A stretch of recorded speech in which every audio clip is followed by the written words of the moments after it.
good morning and happy hump day. It is Wednesday. It's another gloomy day here in southeastern Massachusetts.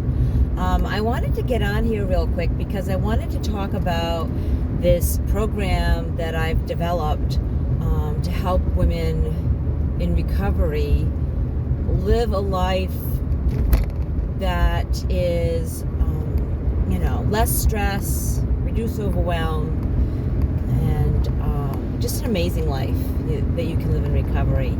And it doesn't have to be the traditional 12-step model. I'm not against AA or NA, but I just think that there are more ways to recover than that.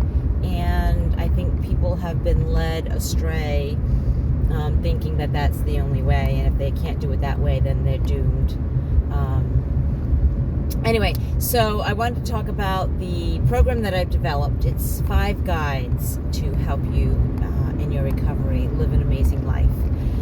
The first one deals with stress, because a lot of times we feel overwhelmed, and one of our coping skills is to use substances or other harmful behavior to cope with stress, to deal with stress.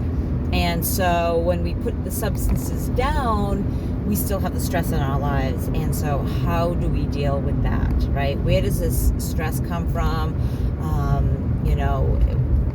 What's the difference between a real life and death matter and just mental anguish, and how we can reduce that in our lives so that we can reduce the chances of us relapsing, picking up a substance to deal with that. We've got to find healthier ways to cope. The second guide is building self-esteem, right? So building confidence.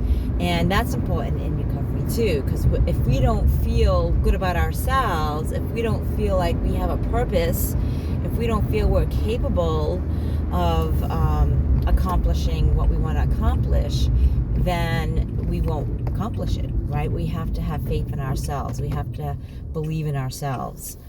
The third guide is dealing with resentments or regrets that we may have for ourselves, for other people, for our circumstances, right? If we remain stuck, if we stay stuck in the past, if we stay stuck in these regrets and these resentments, we can't move forward. And if we can't move forward, then our chances of living an amazing life in recovery are nil. So dealing with resentments, dealing with regrets in a healthy way is so vital to recovery.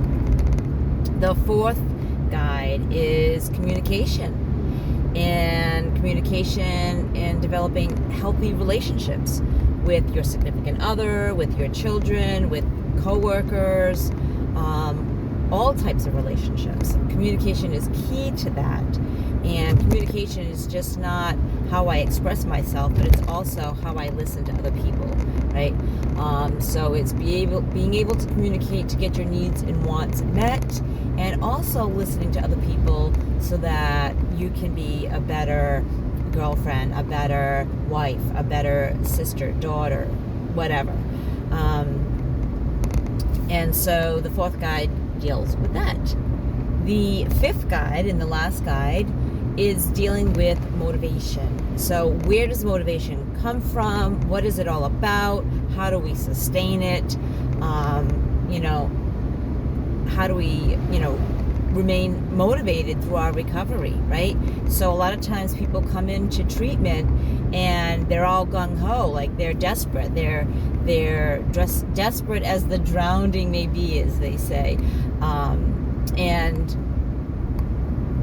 we are, it's kind of like the new year, right? We make all these goals for the new year, and we're all like intent and all gung-ho for it. But then somewhere along the way, we lose that oomph, and then all goes by the wayside, right? So we forget about our goals. We forget about how desperate we were. We forget about that drive that we had that initiated that spark.